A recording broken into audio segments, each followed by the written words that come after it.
அன்புடைய அனைவருக்கும் அருள்மிகு காத்தாயம்மன் பிரசன்ன ஜோதிட நிலையத்திலிருந்து ஜோதிட ரவியின் அன்பு வணக்கங்கள். நாம் இன்னைக்கு எதை பற்றி பார்க்க போகிறோம் அப்படின்னு பார்த்தோம்னா, தமிழ் வருட ராசி பலன்களை பற்றி பார்த்துட்டு இருக்கோம். இப்போ என்ன ராசிக்கு இந்த வருட ராசி பலனை நம்ம பார்க்க போகிறோம் அப்படின்னு பார்த்தோம்னா, விருச்சிக ராசிக்கு இந்த வருடம் என்னெல்லாம் நற்பலனை தர காத்திருக்குது அப்படிங்கிறத பற்றி பார்க்கலாம். பொதுவாகவே விருச்சிக ராசிக்காரர்களுக்கு கிட்டத்தட்ட இந்த 2.5 வருடங்கள் பெரிய சிறப்பில்லை அப்படின்னு தான் சொல்லணும். எதனால் அப்படின்னு பார்த்தோம்னா, சனி பகவான் 4ஆம் இடத்துல போய் ஆட்சி அமர்ந்ததுலேருந்து, ஆட்சி மூலத்திரிகோணம் பெற்று ஆட்சி அமர்ந்ததுலேருந்து பெரிய சிறப்புலாம் கிடையாதுங்க. 4ஆம் இடத்துல அமர்ந்து அவர் பார்க்கக்கூடிய இடங்கள் பெரிய அளவில் சிறப்பு இல்லை. 4ல் உட்காந்து அவர் 6ஆம் இடத்தை பார்ப்பார். ருணரோக சத்துருஸ்தானம், வம்பு வழக்கு, எதிரி, இதையெல்லாம் சொல்லக்கூடியது, கடனை சொல்லக்கூடியது. தேவையில்லாத இந்த காலகட்டங்கள் இவர்களுக்கு வம்பு வழக்குகள் வந்தது. தேவையில்லாத ஸ்டேஷன் படி கட்டி ஏறினங்க, தேவையில்லாத கோர்ட்டு படி கட்டி ஏறினங்க. நானாக சில பேருக்கு காசு கொடுத்தேன், நானாக சில பேருக்கு ஜாமீன் போட்டேன், இவர்கள் எல்லாம் என்னை கைவிட்டு போய் கடைசியாக நான் தான் சிக்கி சிரமப்பட்டேன் அப்படின்னு சொல்லக்கூடிய நிலைகளில் நிறைய பேர் சிக்கி தவிச்சாங்க அப்படின்னே சொல்லணும். தாயினுடைய உடல்நிலையில் பாதிப்பு கொடுத்தது. மண்ணை விற்றோம், மனையை விற்றோம் அப்படிங்கிற நிலைமைக்கு கூட போய் சேர்ந்தது. இருக்கிற கடனுக்கு மண்ணை வைக்கலாமா, மனையை வைக்கலாமா அப்படிங்கிற நிலைக்கு நம்ம கொண்டு போய் நிறுத்திச்சு. வண்டி வாகனம் வாங்கினேன், அது மூலமாக சிறப்பு இல்லை, அதுவும் தேவையில்லாத வீண் விரைய செலவுகளை தான் கொடுத்தது. அதுலேயும் ஒரு நிம்மதியான நிலைகள் இல்லை. பொதுவாக என்னுடைய சுகம் முழுக்க முழுக்க கெட்டு போயிருந்தது, எந்த வகையிலையும் நான் சிறப்படையலை அப்படின்னு சொல்லக்கூடிய நிலைகளில் இருந்தார். அவர் அங்கே 4ஆம் இடத்துலேருந்து 10ஆம் இடத்தையும் பார்த்தார். பொதுவாக சனி பகவான் பார்க்கக்கூடிய இடங்களை எல்லாம் கெடுப்பார்.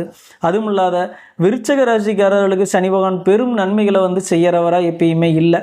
அதனால் தொழில் ஸ்தானத்தை முன்ன முடக்கி போட்டார் அப்படின்னே சொல்லலாம். தொழிலில் இவ்வளோ நாள் இருந்து வந்த சிறு சிறு லாபங்களையும் கெடுத்து முழுக்க முழுக்க நஷ்டத்தை உருவாக்கி கொடுத்தாரு. தொழிலில் சிறப்பில்லை, வேலையாட்கள் மூலமாக சிறப்பில்லை, வேலையாட்கள் மூலமாக வம்பு வழக்குகள் சேர்ந்துக்கிட்டு தான் இருந்தது. நான் எவ்வளோ தான் வேலையாட்களை நல்ல முறையில் பார்த்தாலும் அவர்கள் தொழில் சிறக்க எனக்கு உதவி பண்ணலை அப்படிங்கிற நிலையில் தான் இருந்தது.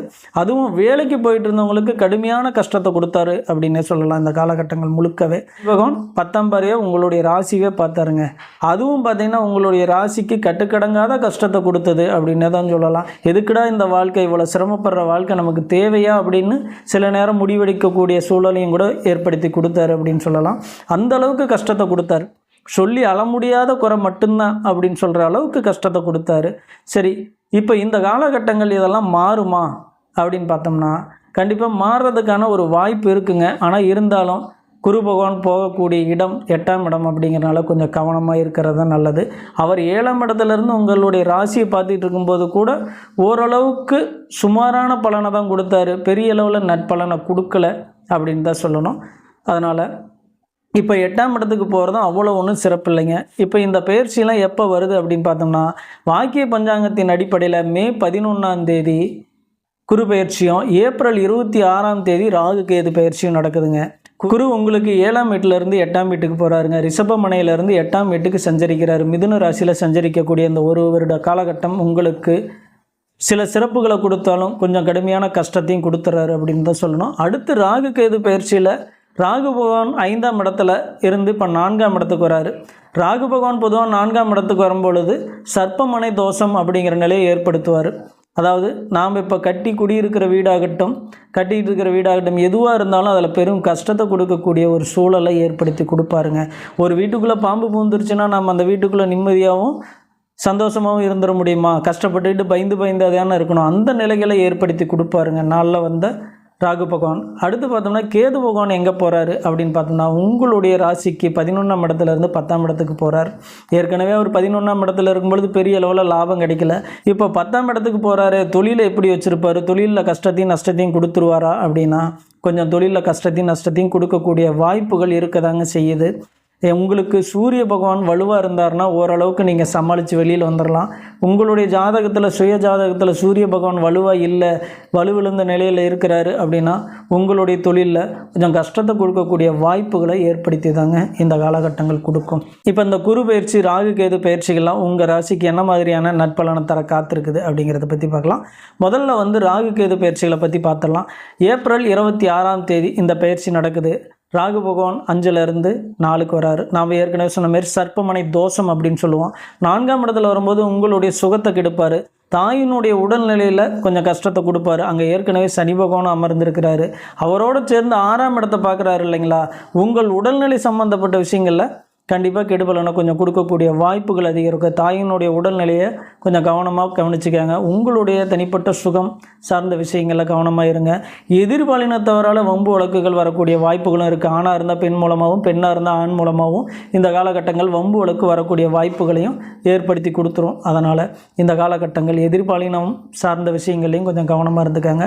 அதேமாரி வேலை செய்வதற்காக வெளிநாடு முயற்சி பண்ணிகிட்டு இருக்கிறீங்களா, கண்டிப்பாக அதற்கான வாய்ப்புகள் சிறப்பாக அமையும்.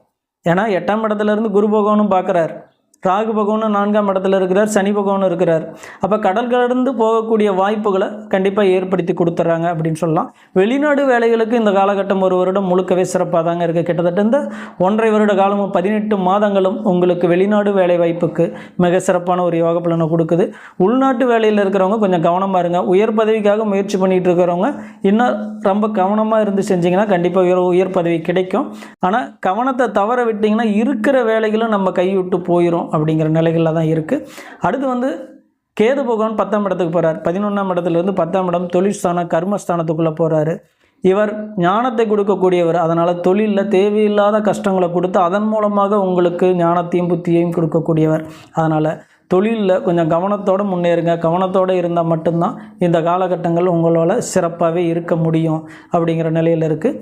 அடுத்ததாக பார்த்தோம்னா குரு 7ஆம் இடத்துலேருந்து 8ஆம் இடத்துக்கு சஞ்சரிக்கக்கூடிய காலகட்டங்கள் பொதுவாக அஷ்டம குருவாக வந்துருச்சுனாவே உங்களுக்கு அதிகப்படியான நன்மைகளை கொடுக்கக்கூடியவர் அவர் தாங்க.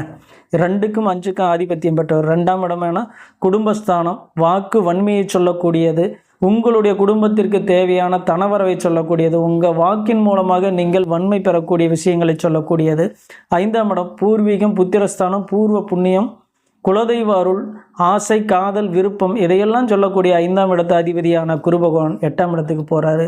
இது அவ்வளவு சிறப்பெல்லாம் இல்லைங்க. பொதுவாக குரு பகவான் 8ஆம் இடத்துல அமர்றது பெரிய சிறப்பு இல்லை. குரு பகவான் 8ல் சஞ்சரிக்கக்கூடிய காலகட்டங்கள் பெரிய லெவலில் நன்மைகளை தரக்கூடியவராக இல்லைங்க. அங்கே போய் அவர் கெட்டு போய் கெடுபலனை தரக்கூடியவராக மாறிடுறாரு அப்படின்னு சொல்லிடலாம். அதுவும் இந்த வீடு உங்களுடைய ராசியான விருச்சக ராசிக்கு மிகச்சிறந்த இடம்லாம் இல்லை. புதன் பகவானும் உங்களுக்கு சிறப்பை தரக்கூடியவர் இல்லை. அப்படிங்கிறதுனால இந்த காலகட்டம் உங்களுக்கு ஒரு வருடம் கொஞ்சம் கவனமாக இருக்கக்கூடிய காலகட்டங்கள் தாங்க. குரு பகவான் 8ஆம் இடத்துலேருந்து உங்களுடைய ராசிக்கு 12ஆம் இடத்தை பார்க்குறாருங்க. 12ஆம் இடம் என்கின்றது அயனசயன போகத்தை சொல்லக்கூடியது, விரயத்தை சொல்லக்கூடியது, நிம்மதியான தூக்கத்தை சொல்லக்கூடியது அப்படின்லாம், தாம்பத்திய உறவுகளை பற்றி சொல்லக்கூடிய இடமும் அப்படின்னு சொல்லிடலாம். இவர் இந்த இடத்த பார்க்கும் பொழுது கண்டிப்பாக உங்களுடைய அயனசயன போகத்தில் கொஞ்சம் குறை வைக்கக்கூடிய வாய்ப்புகளை ஏற்படுத்தி கொடுத்துரும். அதனால் கொஞ்சம் கவனமாக இருங்க. கணவன் மனைவிக்குள்ளே தேவையில்லாத வம்பு வழக்குகளும் சண்டை சச்சரவுகளும் அதன் மூலமாக நிம்மதி இழந்து தவிக்கக்கூடிய வாய்ப்புகளையும் ஏற்படுத்தி கொடுத்துருவார். இதில் என்ன ஒரு ப்ளஸ்ஸான விஷயம் அப்படின்னு பார்த்தீங்கன்னா 2ஆம் திருமணத்திற்காக காத்திருக்கிறவங்களுக்கு கண்டிப்பாக அமையக்கூடிய வாய்ப்புகளை ஏற்படுத்தி கொடுத்துரும். ஏற்கனவே திருமண விஷயங்கள் இருக்கிறவங்களுக்கு இந்த மாதிரியான சிக்கல்கள்லாம் இருக்குது. இதில் இன்னொரு விஷயம் என்ன அப்படின்னு பார்த்தோம்னா, இப்போ திருமணத்திற்காக வரன் தேடிட்டு இருக்கிறீங்களா, கண்டிப்பாக ஒரு 6 மாதம் அல்லது ஒரு 5 மாதம் கழித்து நீங்கள் திருமணத்திற்கான வாய்ப்புகளை ஏற்படுத்திக்காங்க. ஏன்னா இந்த காலகட்டங்கள் ஒரு 5 மாத காலகட்டங்கள் இவர் சஞ்சரிக்கக்கூடிய 8ஆம் வீடு சிறப்பில்லை. அதனால் குரு பலனும் உங்களுக்கு பெரிய அளவில் இல்லை, சிறப்பாக இல்லை. அதனால் திருமண விஷயத்தில் மட்டும் கொஞ்சம் கவனமாக இருங்க. தேவையில்லாத அலைச்சலையும் தேவையில்லாத கடன் சுமைகளையும் கொடுக்கக்கூடிய விஷயங்களை ஏற்படுத்தி கொடுத்துரும். கண்டிப்பாக நீங்கள் கவனமாக இல்லைன்னா மண்மனையை கூட நீங்கள் அடமான வைக்கக்கூடிய ஒரு வாய்ப்புகளை ஏற்படுத்தி கொடுத்துருங்க. ஏன்னா 8ஆம் இடத்துல குரு பகவான் அமர்றது அவ்வளோ ஒரு சிறப்பான விஷயங்கள் இல்லை, பெரும் கஷ்டத்தை தான் கொடுப்பாங்க. உங்கள் குடும்பத்தில் யாராவது துலாம் ராசிக்காரர்கள் இருந்தாங்கன்னா கூட அவர்களை கேட்டு பாருங்கள். கண்டிப்பாக உங்களுடைய நண்பர்கள் வட்டமோ சொந்தக்காரர்கள் வட்டத்திலேயோ துலாம் ராசிக்காரர்கள் இருந்தாங்கன்னா போன ஒரு வருடம் எவ்வளவு சிரமப்பட்டாங்கன்னு பாருங்கள். அந்த சிரமங்களை கண்டிப்பாக உங்களுக்கு கொடுக்கறதுக்கான வாய்ப்பு இருக்குது. நீங்கள் அதிலேருந்து கொஞ்சம் கவனமாக இருந்துக்காங்க.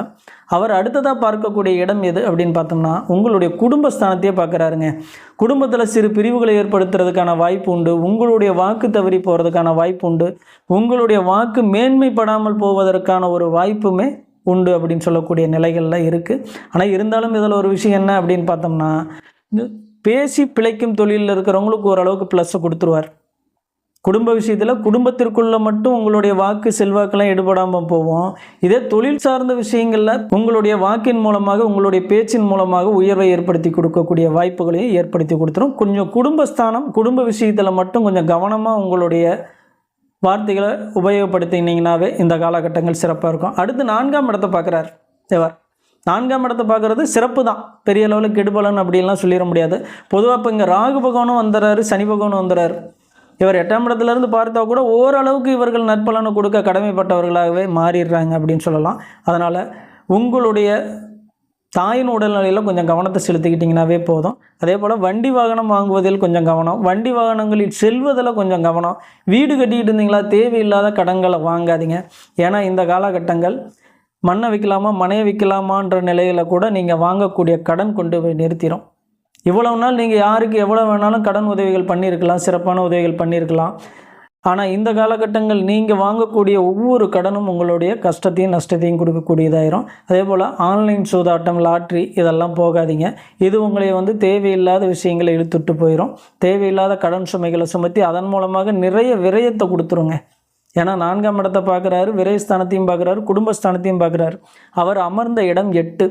பொதுவாக குரு பகவான் நல்லா இல்லை, அதனால் நீங்கள் கொஞ்சம் கவனமாக இருங்க.